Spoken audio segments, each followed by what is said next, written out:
Assalamualaikum warahmatullahi wabarakatuh. Di sini saya akan menjelaskan tentang ingatan dan berpikir. Yang pertama, saya akan menjelaskan tentang ingatan. Pengertian dari ingatan. Ingatan atau sering disebut memori adalah sebuah fungsi dari kognisi yang melibatkan otak dalam pengambilan informasi. Ingatan akan dipelajari lebih mendalam di psikologi kognitif dan ilmu saraf. Ingatan juga dipandang sebagai suatu hubungan antara pengalaman dengan masa lampau. Apa yang telah diingat adalah hal yang pernah dialami, pernah dipersepsinya, dan hal tersebut pernah dimasukkan ke dalam jiwanya dan disimpan. Kemudian pada suatu waktu kejadian itu ditimbulkan kembali dalam kesadaran. Ada juga menurut Sarlito, mengingat adalah perbuatan menyimpan hal-hal yang sudah pernah diketahui untuk pada suatu saat lain dikeluarkan dan digunakan kembali. Tanpa ingatan, maka hampir tidak mungkin seseorang mempelajari sesuatu. Sedangkan menurut Abu Ahmadi, ingatan atau memori ialah kekuatan jiwa untuk menerima, menyimpan, dan memproduksikan kesan-kesan. Jadi ada 3 unsur dalam perbuatan ingatan, ialah menerima kesan-kesan, menyimpan, dan memproduksikan. Ada juga tahap-tahap dalam memori. Sebelum seorang mengingat sesuatu, informasi atau sebuah kejadian di masa lalu, ternyata ada beberapa tahapan yang harus dilalui ingatan tersebut untuk bisa muncul kembali. Atkinson berpendapat bahwa para ahli psikologi membagi 3 tahapan ingatan, yaitu memasukkan pesan dalam ingatan atau encoding, yang kedua penyimpanan ingatan atau storage, yang ketiga mengingat kembali retrieval.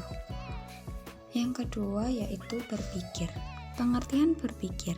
Mengenai soal berpikir ini terdapat beberapa pendapat.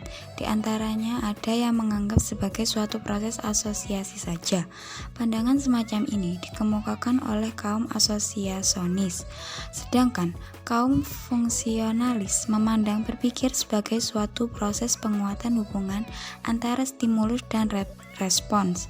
Di antaranya, ada yang mengemukakan bahwa berpikir merupakan suatu kegiatan psikis untuk mencari hubungan antara 2 objek atau lebih.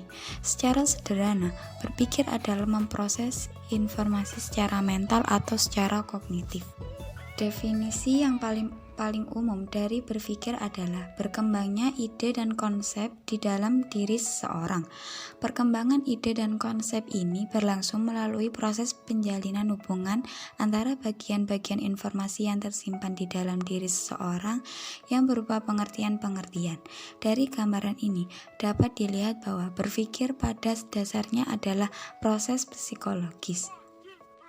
Ada juga jenis, tipe, dan pola berpikir. Ada berbagai jenis dan tipe berpikir.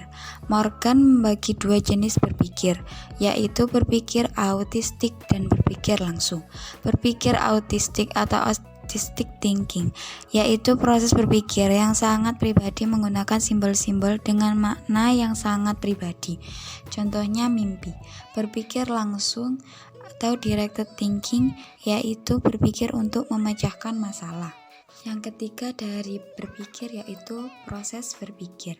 Proses atau jalannya berpikir itu pada pokoknya ada 3 langkah, yaitu 1. Pembentukan pengertian.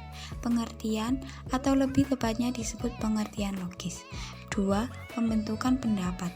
Membentuk pendapat adalah meletakkan hubungan antara 2 buah pengertian atau lebih. Pendapat yang dinyatakan dalam bahasa disebut kalimat, yang terdiri dari pokok kalimat atau subjek dan sebutan atau predikat. Yang ketiga, penarikan kesimpulan atau pembentukan keputusan. Keputusan adalah hasil perbuatan akal untuk membentuk pendapat baru berdasarkan pendapat-pendapat yang telah ada. Sekian presentasi dari saya. Kurang lebihnya mohon maaf. Wassalamualaikum warahmatullahi wabarakatuh.